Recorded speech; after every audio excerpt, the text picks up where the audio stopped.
దాదాపుగా 4 సంవత్సరాల కిందట జరిగిన ఘటనలో ఈ రోజు టాపిక్ డైవర్ట్ చేసేందుకు 4వ తారీఖు రాత్రిన సురేష్ను దళిత ఎంపీని విజయవాడ డిప్యూటీ మేయర్ భర్తను అరెస్ట్ చేస్తారు. నేను అడుగుతా ఉన్నా, సూటిగా నేను ఒక ప్రశ్న అడుగుతా ఉన్నా, ఆ రోజు ఏం జరిగింది? తెలుగుదేశం పార్టీకి సంబంధించిన అఫీషియల్ స్పోక్స్ పర్సన్ పట్టాభి అనే వ్యక్తి ఆ రోజు సిట్టింగ్ ముఖ్యమంత్రిగా ఉన్న అప్పట్లో సిట్టింగ్ ముఖ్యమంత్రిగా ఉన్న వ్యక్తిని బోసుడీకే అని తిట్టాడు. బోసుడీకే అంటే ఏమిటో తెలుసా? తెలుగుదేశం పార్టీ కార్యాలయంలో తెలుగుదేశం పార్టీ అధికార ప్రతినిధి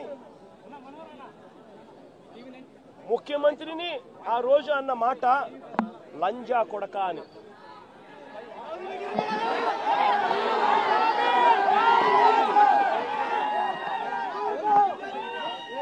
నిజంగా ఆ మాదిరిగా ఒక వ్యక్తి తిడితే రాష్ట్ర వ్యాప్తంగా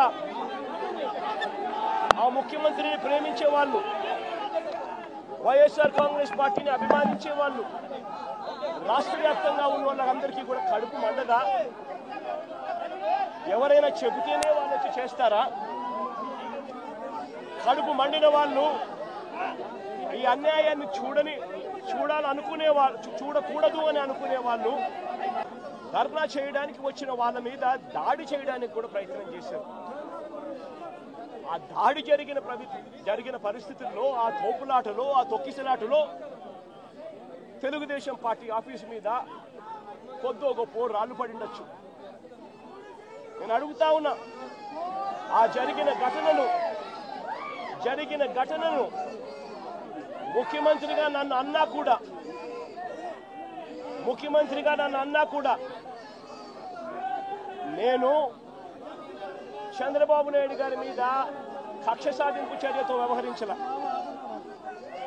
రాళ్ళు పడినాయి అని చెప్పి ఎప్పుడైతే తెలిసిందో వెంటనే అటువంటి ఆ ఘటనకు పోయిన వాళ్ళందరినీ కూడా ఎవరెవరు పోయారు అని చెప్పి ఆధారాలు చూసి, అక్కడ ఉన్న సీసీ కెమెరాలో, అక్కడ ఉన్న ఒక్కొక్క సెల్ ఫోన్ లొకేషన్స్, ఇవన్నీ ఆధారాల మేరకు చూసుకొని ఎవరెవరైతే పోయారో వాళ్ళందరినీ కూడా 41A ఇచ్చి వాళ్ళందరినీ కూడా అరెస్ట్ చూపించి కోర్టులో ప్రొడ్యూస్ చేయడం కూడా జరిగింది. ఎందుకంటే 7 ఏళ్ల లోపు ఉన్న కేసు ఇది.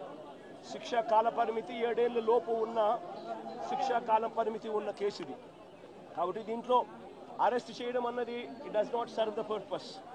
కాబట్టి 41A ఇచ్చి కోర్టుకు హాజరుపరచడం కూడా జరిగింది. మన ఇంత నిబద్ధతతో ఆ రోజు మేము అడుగులు వేశాం.